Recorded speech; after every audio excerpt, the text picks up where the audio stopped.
The boy had been training in badminton for 12 years. He had a real shot at making the national team, but Sam bullied him because of one weakness. Sam knew Jim had a mental block about the score 18-18. He used this psychological weakness to beat Jim repeatedly. Sam also bullied and pushed Jim around every chance he got. Jim's performance went downhill because of this. Andy knew Jim was a naturally gifted player. She wanted to help Jim overcome his mental block, but Jim just wanted to coast through until retirement. 这2年我的最高纪录是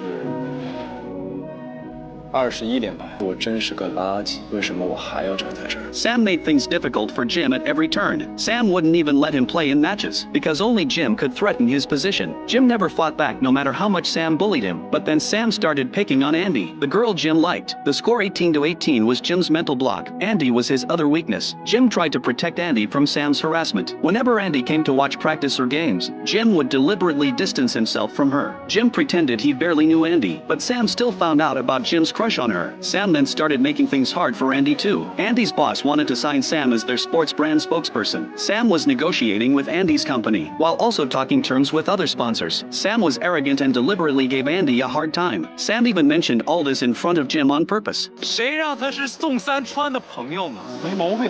Jim couldn't take it anymore after hearing that. He kicked Sam straight into the swimming pool. Jim could handle Sam bullying him all day long, but going after Andy crossed the line. Andy had been watching everything Jim did for her. Andy wanted to do something for Jim too, but every time Andy tried to help Jim rebuild his confidence, Jim always acted cold and indifferent. Later Andy found out Jim had submitted his retirement papers. Andy went to see Jim's stepfather Max. Max got Jim's retirement application back. Andy wanted to know how Jim developed his mental block. Right then the hospital security called. They said Jim had been caught stealing money from cancer patients. Andy and Max rushed to the hospital. They discovered Jim wasn't stealing money. He was secretly giving money to cancer patients. Jim had been donating all his prize money and part-time wages to cancer patients. Andy saw Jim in a whole new light. She then asked Max about the origin of Jim's mental block. It turned out Jim's mother was also a professional badminton player. She got kicked off the team for having a child out of wedlock, but she always had a dream of becoming champion, so she put all her dreams on Jim's shoulders. Jim never actually wanted to play badminton, but he trained relentlessly to fulfill his mother's dream. Jim lived up to his mother's expectations as a teenager. He won every single competition he entered, but Jim could never earn his mother's approval. His mother was never satisfied with his achievements. During one match when the score reached 18-18, his mother left the venue in the middle of the game. She never came back. She went off to chase her own dreams. Jim was left in the care of his stepfather Max.